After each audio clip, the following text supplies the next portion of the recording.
I bought a house without telling my parents, then found out they planned for my brother's whole family to move in with me for free. Hi, Reddit. I'm Kate, 32, female from Texas, and I feel like I've spent most of my life in the shadow of my older brother, Adam. He's 3 years older than me, and let me tell you, he's always been a favorite. You know the type, smart, social, and could charm his way out of anything. Meanwhile, I've been the responsible one, which apparently is just code for the one who gets to do all the work and gets none of the credit. Growing up, Adam always got the best of everything. Birthdays, his were these huge backyard parties with bounce houses and pony rides. Mine, a pizza party in the dining room with a cake from the grocery store bakery. Christmas? Adam got the latest gaming console. I got a second-hand knockoff with missing controllers. My parents would just say, "You don't need all that fancy stuff or be grateful for what you have, Kate," and I was. I just couldn't help but notice that Adam's gratitude was never required in the same way. But the real divide hit me when I got to college. I'd worked my butt off in high school, juggling AP classes and extracurriculars to keep my GPA high. I'd been accepted to a local university and thought I had a solid plan. I'd commute from home to save on dorm costs. Adam had gone to his dream school, and my parents had covered everything. I figured they'd help me out too. Right? Wrong. When I brought up my plan to live at home, my mom looked at me like I had just suggested we move to Mars. "If you're staying here, you'll need to contribute," she said matter-of-factly. Adam got a full ride from us because he deserved it. You need to learn responsibility. I couldn't believe it. I was 18, about to start college, and they were already talking about me paying rent.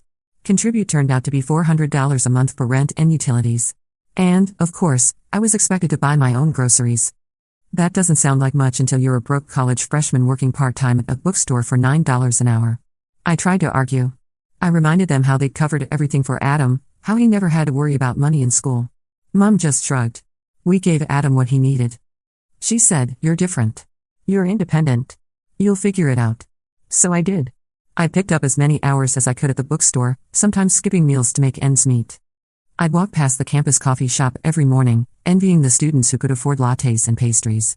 Meanwhile, I was brown bagging peanut butter and jelly sandwiches and drinking the free coffee from the book store break room. I don't think I bought a single textbook at full price. I got all of mine secondhand or borrowed from the library. Every month, I handed over the $400 to my parents while Adam was off at his out-of-state school, living in a shiny new dorm that my parents had paid for. He called me once to complain about how his dorm's AC wasn't cold enough, and I just about lost it. I didn't even have AC in my car because I couldn't afford to fix it. My parents still sent Adam spending money every month. I overheard Mom once on the phone saying, "We don't want him to struggle. College is hard enough." I stood there in the kitchen holding my $1 ramen noodles, wondering why none of that compassion ever extended to me. To make things worse, my parents constantly praised Adam for his achievements. He got a 3.2 GPA in his communications program, and they threw him a huge graduation party with a catered buffet and a DJ. When I graduated with a 3.9 and a degree in computer science, we had a quiet dinner at home. Mom made lasagna and said, "Well, we don't want to make a fuss." Looking back, I think what hurt the most wasn't the lack of financial help. It was the clear message that I didn't matter as much. Adam was always framed as the star, the one with potential while I was just there. Even when I succeeded, it was brushed off. "Kate's smart. She doesn't need help," they'd say. It was like being capable was a curse. After college, I moved out as soon as I could. I found a tiny apartment near my first job and started building my life on my terms. It wasn't easy, but it felt good to finally be free from their expectations. I worked hard, lived frugally, and started saving. Meanwhile, Adam married Jessica, whom my parents adore despite the fact that she's always between jobs. They have 3 kids now, Emily, 6, Mason, 4, and baby Zach, 2. My parents are constantly bailing them out. When their car broke down last year, my parents gave them money for a new one. When Adam complained about how stressful it was to keep up with 3 kids, Mom and Dad offered to babysit every weekend. I wish I could say it didn't bother me anymore, but it does. No matter how much I achieve on my own, it feels like I'll always be second place to Adam. That's why I don't tell my family much about my life anymore. I know they wouldn't care. Not really. So I've been keeping this pretty low-key, but I recently decided it was time to start looking for a house. I've been renting this tiny apartment for years, paying way too much for what's basically a glorified shoebox, and I've been saving for what feels like forever. I finally hit the point where I was like, you know what? I deserve this. Now here's the thing. I didn't tell my family, not because it's some huge secret, but because they can't just be happy for anyone. Everything turns into a group project with them. If I mentioned it, I knew they'd start making it about Adam and his kids and how whatever I get should somehow benefit them. So I figured it was easier to just keep my mouth shut until it was all said and done. Apparently, that was too optimistic. I don't know how this happened, but a woman I work with, let's call her Lisa, managed to let it slip.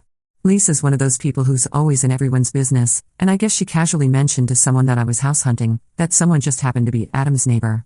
And from there, the news traveled like wildfire. The joys of small world Texas. A few days later, my mom called me.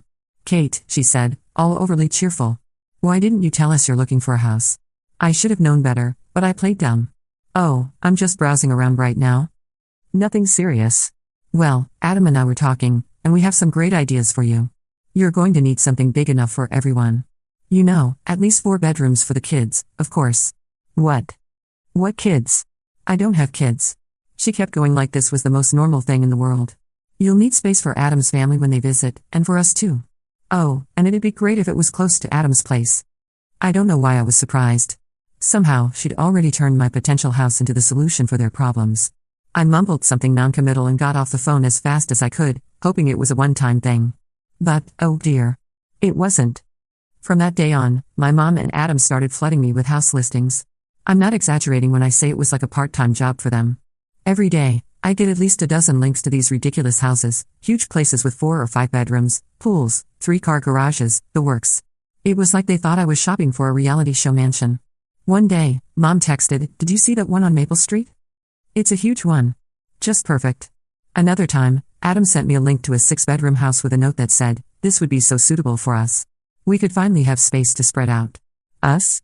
I stared at the message for a good minute, wondering how my buying a house had somehow become a group effort. The worst part was they weren't even trying to pretend it was about me. Every single house they suggested was geared toward Adam's family. "This one has a finished basement. Jessica could turn it into her craft room. The kids would love the pool in this one. Look, Kate. There's even a guest room for Mom and Dad when they visit." It was exhausting. At first, I tried to gently steer them away, reminding them that I was looking for something small just for myself, but that only made things worse. That's when I decided to stop replying. I muted the group chat and ignored their texts. I figured they'd eventually get the hint and move on. Meanwhile, I kept looking for houses on my own. I'd spend my evenings scrolling through Zillow and my weekends checking out open houses. I didn't tell anyone where I was going, and I made sure to avoid anything remotely close to Adam's neighborhood. The last thing I wanted was to run into someone who might blab to my mom. After weeks of searching, I finally found the one, a small 2-bedroom cottage just outside the city. It had everything I wanted, a cozy little porch, a sunny kitchen, and a backyard big enough for a garden. It wasn't fancy, but it felt like home the second I walked through the door. I knew it was mine. I put in an offer, and a few nerve-wracking days later, it was accepted. I can't even describe how good it felt. For once in my life, I was doing something entirely for myself without anyone else's input. Of course, I didn't tell my family. I figured I'd let them keep sending their helpful suggestions while I quietly moved forward. But then my mom called me out of nowhere and said, "We're having dinner next weekend. You're coming, right?" I almost said no. But then I thought, you know what? Let's just get this over with. So I'm going to this dinner, and I already know what it's going to be like. They'll probably have a whole PowerPoint presentation ready. Here's the fun part. I'm planning to drop the bomb that I already bought a house. I'm not going to sugarcoat it either. I can already hear the dramatic gasps and complaints. Thanks for sticking around. I'll update you after the dinner. Update 1. Hi again, Reddit. First off, I want to say thank you for all the comments and advice on my last post. I've read most of them, and it's been a mix of eye-opening and hilarious. A lot of you said you couldn't believe how entitled my family sounds. And trust me, I feel the same way. Others mentioned how they've dealt with similar situations. And honestly, it's comforting to know I'm not the only one going through this kind of thing. Anyway, I promised I'd update you after the dinner, so here we go. Buckle up because it was a lot. So I show up at my parents' house last Saturday at exactly 6 p.m., trying to mentally prepare for whatever nonsense they were going to throw at me. The second I walked in, it was already chaos. Adam's kids were running around screaming. Jessica was parked on the couch watching TV, and my mom was bustling around the kitchen. She glanced over and said, "Oh, good. You're on time for once. Off to a great start. Right?" We sat down for dinner, and at first, it was the usual small talk. Dad complained about gas prices. Jessica complained about how stressful it was between jobs, and Adam was whining about how hard it is to manage 3 kids. "Zach keeps waking up in the middle of the night," he said, shoveling mashed potatoes onto his plate. "We're just so cramped. I feel like I'm losing my mind." I knew where this was going, but I played along, nodding sympathetically while I focused on my lasagna. Then my mom cleared her throat in that way she does when she's about to make an announcement. "Kate," she said with this over-the-top smile, "we've been talking, and we think we found the perfect house for you." I nearly choked on my water. Of course, they'd come armed with a plan. Oh, I said, keeping my voice as neutral as possible. Yes, Adam chimed in. It's a beautiful place and it's only a few blocks from us. It has 5 bedrooms, a huge yard for the kids, and even a guest suite. Mom jumped in before I could respond. It's perfect for everyone. There's enough space for the kids to finally have their own rooms, and Jessica could even set up an office. Plus, it's in such a great neighborhood, close to good schools. I just stared at them, completely dumbfounded. They weren't even trying to pretend this was about me anymore. So Adam said, smiling like this was a done deal. We can go see it tomorrow if you want. That's when I decided I'd had enough. Actually, I said, putting down my fork, I already bought a house. The room went dead silent. Even the kids stopped making noise. What? Mom said, her voice sharp. I bought a house, I repeated. It's a small 2-bedroom cottage just outside the city. It's perfect for me. For a second, I thought maybe they'd be happy for me. Then Mom's face turned red and Adam's jaw practically hit the floor. A cottage? Adam finally said, his tone dripping with disbelief. How are we supposed to fit in a cottage? You're not, I said. Because it's my house. I bought it for me. Mom jumped in before Adam could respond. Kate, how could you make such a big decision without consulting us? We've been working so hard to find the perfect place for you. No, I said, trying to keep my cool. You've been working hard to find the perfect place for Adam and his family. I didn't need your help. I knew what I wanted, and I bought it. Adam's voice got all high-pitched like he was about to cry. But we need this, Kate. Do you know how hard it is for us in that tiny apartment? Emily and Mason have to share a room, and Zach's crib is in our bedroom. It's not fair to the kids. I took a deep breath, trying not to snap. That's not my problem, Adam. I've worked hard to get to this point, and I'm not giving up my dream house to fix your situation. That's when Dad decided to chime in. He slammed his hand on the table and said, You're being selfish, Kate. Family is supposed to help each other. What's wrong with you? I stood up, my heart pounding. I'm not selfish. I'm finally standing up for myself. And if that makes me the bad guy in your eyes, so be it. The room exploded into chaos. Adam was yelling. Mom was crying about how she raised me better, and Dad was ranting about how disappointed he was. Jessica had moved from the couch to the table and just sat there, shoving food into her mouth like none of this was happening. I grabbed my purse and headed for the door. Mom followed me, shouting, You can't just walk away from your family like this. I turned back and said, Watch me. Then I got in my car and drove home, shaking with a mix of anger and relief. I feel like I finally took a stand, but now I'm bracing for whatever fallout comes next. So, yeah, that's where things stand. I'll let you know what happens next. Thanks again for all the support. You have no idea how much it's helped. Update 2. Hi again, Reddit. Thanks so much for all your support and comments after my last update. I wasn't expecting such an outpouring of encouragement, and, honestly, it's helped me keep my sanity. A lot of you were right. I should have seen this coming. After that dinner, things escalated exactly the way I feared. So here's the update. The first text came from Adam that night. It was just a photo of his kids sitting on their couch surrounded by toys with the caption, Look how cramped we are. Do you think this is fair to Emily and Mason? I didn't reply. What was I supposed to say? That it was somehow my fault his apartment was messy? That buying a house for myself had magically caused his kids to share a room? I put my phone on silent and went to bed, hoping he'd let it go. He didn't. The next day, I woke up to 5 missed calls from my mom and a string of texts from Adam. One said, You always think about yourself. I thought family mattered to you. Another said, Mom is so upset she couldn't even sleep last night. And then the piece of resistance, You've changed, Kate. This isn't the sister I grew up with. Right? Because the sister he grew up with was too busy being ignored to develop a backbone. I decided to ignore all of it and focus on work, but the text didn't stop. Every few hours, my mom would chime in with her own gems. You're being so selfish, Kate. We're all disappointed in you. I hope you realize what you're doing to Adam's kids. You need to reconsider. It's not too late to sell the house and buy something better suited for the family. I muted both of them, but then they started leaving voicemails.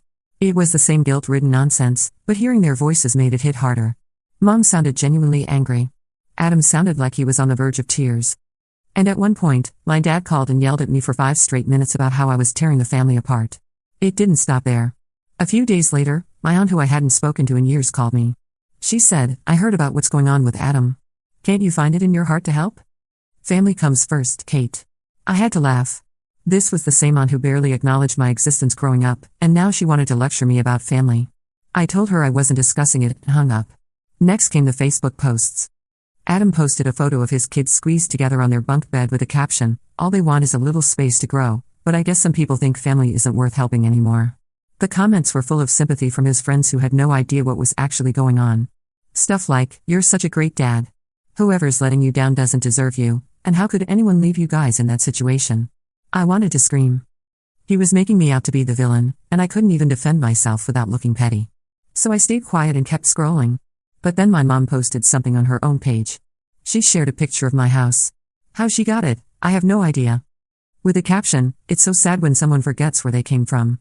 Family sacrifices so much for you, and this is how they repay you." I blocked both of them immediately, but not before a coworker messaged me to ask what was going on.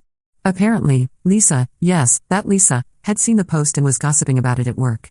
Now half the office thought I'd abandoned my family to live in a mansion by myself.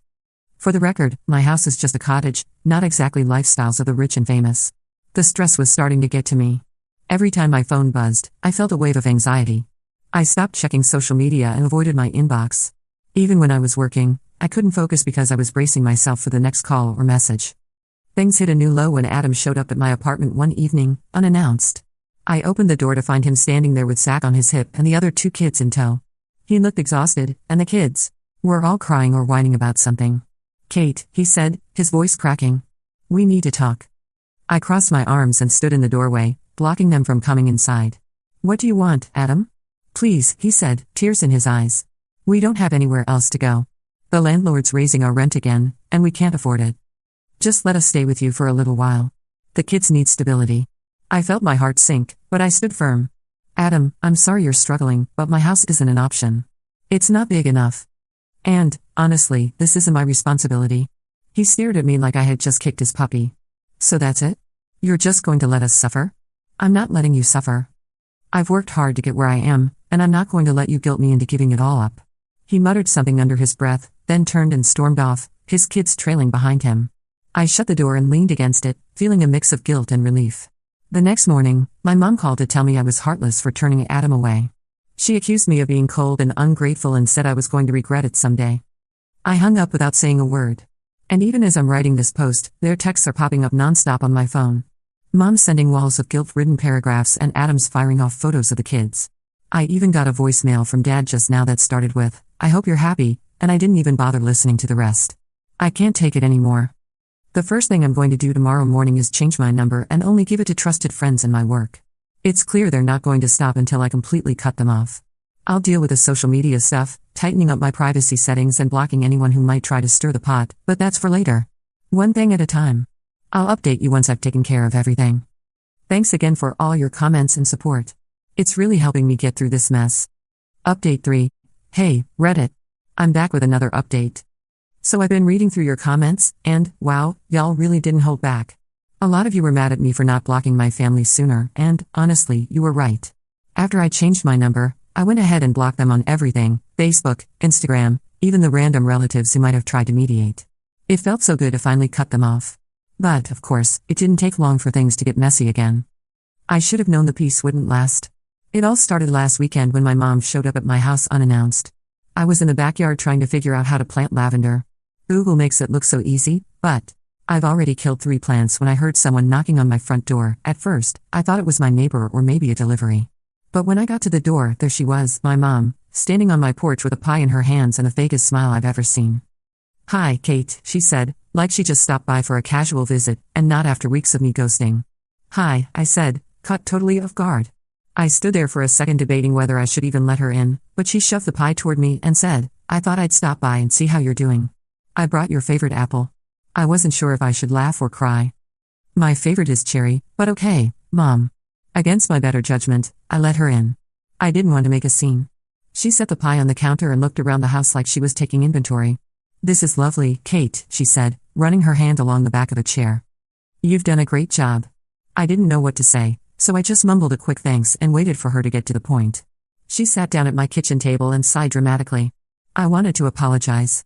She started. "Things got a little heated, and I realize now that we were wrong to push you like that. You've worked hard for this house, and I should have respected your decisions." I stared at her, trying to gauge if she was serious. It sounded nice on the surface, but something about her tone didn't sit right with me. Then she launched into this whole speech about how proud she was of me and how the stress of Adam's situation had made everyone act out. "But that's no excuse," she said, giving me this sad, almost pleading look. For a second, I felt myself softening. Maybe she really was trying to make things right. But then she hit me with, I was thinking maybe we could have a fresh start. I'd love to come over again sometime. Maybe bring Adam and the kids. It'd be nice for everyone to see your new place. And there it was. I tried to keep my cool. I don't think that's a good idea right now, I said, choosing my words carefully.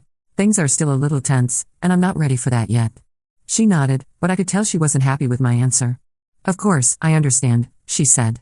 But her smile was a little too tight, and her eyes kept darting around the room like she was sizing up the place. After a few more minutes of small talk, she stood up and said, well, I should get going. Thanks for letting me stop by. I really mean it, Kate. I just want us to be a family again. I nodded, but didn't say anything. After she left, I locked the door and just stood there for a while, staring at the pie on the counter. Something about the whole visit felt off. For the past few days, I couldn't stop replaying the conversation in my head. Was she being genuine, or was this just another manipulation tactic? The timing seemed way too convenient. She'd spent weeks harassing me, and the second I cut them off, she suddenly shows up with an apology and a pie. It also didn't sit right with me how quickly she glossed over everything that had happened. She didn't even mention the texts, the voicemails, or the fact that I'd blocked her. It was like she was pretending none of it had ever happened, which felt weird. And the whole thing about bringing Adam and the kids over, that didn't feel like a casual suggestion. It felt calculated, like she was testing the waters to see how much I'd let slide. I haven't reached out to her since, and she hasn't contacted me again either. But I can't shake the feeling that this isn't over. Knowing my family, there's probably something else brewing, and I'm just waiting for the other shoe to drop. What do you think, Reddit? Was my mom being sincere, or is there more to this than she's letting on? Part of me wants to believe she's genuinely trying to fix things, but the other part of me feels like I'd be an idiot to trust her. Let me know your thoughts. I could really use some outside perspective right now. Update 4, hi Reddit. I'm back. And, wow, do I have an update for you? Hopefully, the last one. I wish I could say things have calmed down, but instead, everything has gone from mildly irritating to full-on crazy. I don't even know where to start, but let's just say I'm officially done giving my family the benefit of the doubt.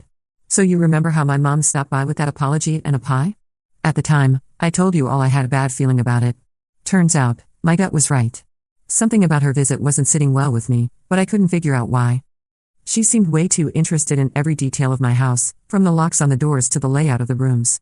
At the time, I brushed it off as her being nosy, but now I realize it was part of a bigger plan.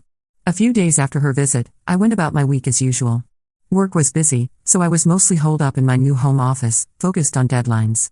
I wasn't thinking much about my family. Things had been quiet since the visit, and I thought maybe they were finally backing off. Then came Saturday. I'd gone out to run errands in the morning, just the usual stuff, grocery shopping, a stop at Target, and picking up a package from the post office. I got home around noon, bags in hand, ready to put everything away and enjoy a quiet weekend. As I pulled into the driveway, I noticed something odd. Adam's SUV was parked right in front of my house.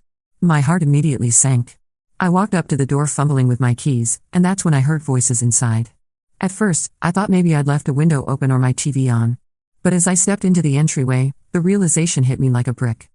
Adam, Jessica, and the kids were in my house. The scene inside was pure chaos. Emily and Mason were sprawled out on my couch, surrounded by snacks and toys that weren't even theirs. Zach was toddling around the living room, chewing on one of my throw pillows like it was a teething ring. Jessica was in the kitchen, raiding my fridge. And Adam? He was in the sunroom, rearranging my furniture like he was on HGTV. What the hell is going on? I blurted, my voice shaking with a mix of anger and disbelief. Adam looked up completely unfazed. Oh hey, Kate. We figured it'd be easier to just move in while you were out. I stared at him, trying to process what he had just said. Move in? Are you serious? He rolled his eyes like I was the one being unreasonable. Mom gave us the key. She said it'd be fine. I felt like I was going to explode. Mom gave you what key? The spare key, he said, gesturing toward the kitchen counter where I'd left it during Mom's visit. We really needed the space, and your house is perfect for us. It could have been bigger if you'd listened to us, but it'll do. And Jessica can finally have an office. Get out, I said, my voice dangerously calm. Kate, don't be like that, Jessica chimed in, leaning against my fridge with a sandwich. You're single. You don't need all this space. This house makes way more sense for us. I couldn't believe what I was hearing. They were talking about my house like it was just another one of my parents' handouts for Adam. Get out of my house, I repeated louder this time. Adam scoffed. We're family, Kate. Stop being so dramatic. We've already started settling in, and the kids love it here. It's not like you're using all this space anyway. I didn't even know how to respond. I was so angry I could barely think straight. Instead of arguing, I pulled out my phone and started dialing 911. Seriously? Adam said, his voice dripping with disbelief. You're calling the cops on your own family? Watch me, I said, holding the phone up so he could see. When the dispatcher answered, I calmly explained the situation that my brother and his family had broken into my home and were refusing to leave. Adam and Jessica tried to argue with me while I was on the phone, but I ignored them. By the time the cops arrived, I was shaking with adrenaline, but I was also determined not to let them get away with this. The officers were professional but firm. They asked Adam and Jessica to explain why they were in the house, and their story was as ridiculous as you'd expect. We're family, Adam said as if that was a valid legal defense. Jessica kept going on about how I had plenty of space and how it was the right thing to do. The officers weren't having it. They told Adam and Jessica that they were trespassing and that they needed to leave immediately. Adam started yelling, saying he didn't know it was a big deal, and Jessica muttered something about how I was being selfish. I stayed silent through the whole thing, letting the cops handle it. It was honestly satisfying to watch Adam and Jessica pack up their stuff, including the snacks they'd raided from my pantry, and shuffle out the door. After they left, one of the officers pulled me aside and asked if I wanted to press charges. I thought about it for a moment, but honestly, I just wanted them gone. I told the officer I didn't want to press charges as long as they stayed away from my property. He nodded and said they'd file a report in case anything else happened. Once they were gone, I locked the door and just stood there for a while, taking it all in. My house felt different now, violated almost. The idea that they just let themselves in without asking, without even caring how I'd feel about it, made my skin crawl. I've already called a locksmith to get all the locks changed, and I'm thinking about installing a security system too. I'm done giving them the benefit of the doubt. This wasn't a misunderstanding or a moment of desperation. This was entitlement, plain and simple. I'm still trying to wrap my head around the fact that my own brother thought this was okay. And the fact that my mom gave him the key, I don't even have words for that yet. I called my lawyer this morning, explained the whole situation, and had a formal cease and desist letter drafted and sent to my mom, Adam, and Jessica. The letter outlined everything they'd done and made it clear that if they continue to harass me, I wouldn't hesitate to take legal action. Anyway, that's where things stand for now. I'm still furious, but I'm also kind of numb. Part of me is wondering if this is really over or if they're going to try something else. Thanks again to everyone who's followed along and supported me through this wild ride. Your advice, validation, and even the tough love have meant more to me than I can say. Take care, Reddit.